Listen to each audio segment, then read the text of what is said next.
to 19.28% during the period.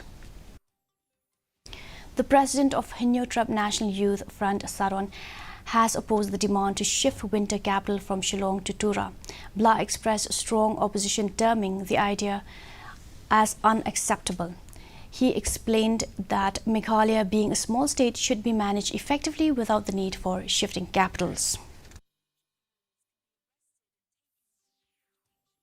Around 6-7 rounds of meeting that was held officially and unofficially. Regarding the demand of the same group for the shifting of winter capital or whatever seasonal capital to from Shillong to Tura or vice versa, I think this idea is not acceptable. Why? Because Meghalaya is a small state.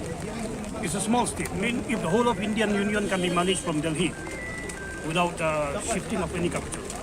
So the agenda, I see that pushing for a demand for a separate session, separate governmental function, so to say, from one district to another district is nothing but the only attempt is to further create misunderstanding, further create mistrust among the tribal of Meghalaya.